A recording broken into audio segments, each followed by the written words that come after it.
తిరుమల దర్శనం పేరుతో, శ్రీవారి దర్శనం పేరుతో జేబులు నింపుకొని సొంత నగర ప్రజలు ఎవరైతే నీకు ఓట్లేశారో వాళ్ళ దగ్గర కూడా డబ్బులు వసూలు చేసి తీసుకెళ్లి దర్శనం ఇప్పించిన నువ్వు, అలాంటి చరిత్ర ఉన్న నువ్వు నీ సొంత కార్యకర్తలను కూడా దోచుకున్నావు కాంట్రాక్టుల పేరుతో. ఆఖరికి నీ సొంత పార్టీ లీడర్లు కూడా ఈవిడ మా పార్టీకి దరిద్రం అనుకునే స్టేజ్కి తెచ్చుకున్న రోజా ఈరోజు నిన్న జరిగిన ఒక దురదృష్టకరమైన ఇన్సిడెంట్ని, లేదా బాధాకరమైన ఇన్సిడెంట్ని, కొంతమంది మనుషులు చనిపోతే దాని గురించి కూడా రాజకీయం చేయటానికి కోసం ఈరోజు మైకు ముందుకు వచ్చి బాధ్యత లేకుండా కనీసం ఆ చనిపోయిన కుటుంబాల కోసం ఒక్క ముక్క కూడా మాట్లాడకుండా ప్రతిదీ రాజకీయం చేసి పడేయాలి, మనకు నోటికి వచ్చినట్టుగా వ్యంగ్యంగా మాట్లాడాలి, అవమానించాలి సీఎంని, డీసీఎంని, లేకపోతే అందరు లీడర్స్ని.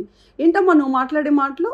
చంద్రబాబు నాయుడు గారు లెగ్ మహిమ వల్ల నీ లెగ్ చరిత్ర గురించి మాట్లాడమంటావా? ఏదన్నా ఇప్పుడు మన రాష్ట్ర ప్రజలకే కాదు, పక్క రాష్ట్ర ప్రజలకి నువ్వు ఎవరికో చేపల పులుసు ఇచ్చావంట, ఆ రాష్ట్ర ప్రజలు కూడా నీ లెగ్ గురించే మాట్లాడుకుంటున్నారు.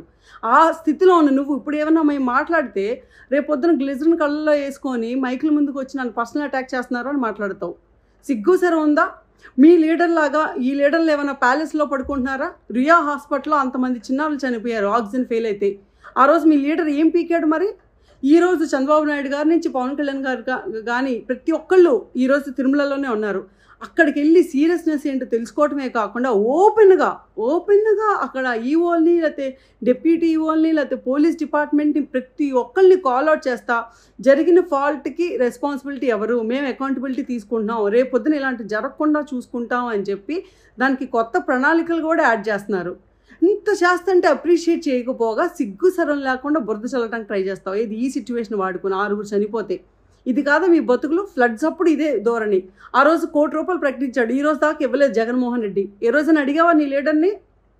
నువ్వు వచ్చి మాట్లాడతావా? మేము 25 lakhs ఈచ్ ఫ్యామిలీకి అనౌన్స్ చేసాం. అది కాకుండా ఒక కాంట్రాక్ట్ ఉద్యోగం ఇస్తామని అనౌన్స్ చేసాం. అవి కాకుండా గాయపడి హాస్పిటల్లో ఉన్న ప్రతి పేషెంట్ని జస్ట్ వెళ్ళామా నామకే వాస్తే ఫోటో తీయించుకున్నామని కాకుండా ప్రతి పేషెంట్తో టైం స్పెండ్ చేసి ఏం జరిగింది ఏంటి అని ఫీడ్బ్యాక్ తీసుకొని ఒక ప్రాపర్ ఎంక్వైరీ జరగాలి, తప్పు ఎవరిదైనా సరే మన సొంత వాళ్ళైనా సరే శిక్ష పడాల్సిందే అని గట్టిగా ఖరాఖండిగా నిర్ణయించుకున్న గవర్నమెంట్ నాకు తెలిసి ఈ రాష్ట్రంలో, ఈ ఇండియాలో ఏ రాష్ట్రంలో కూడా ఉండదు.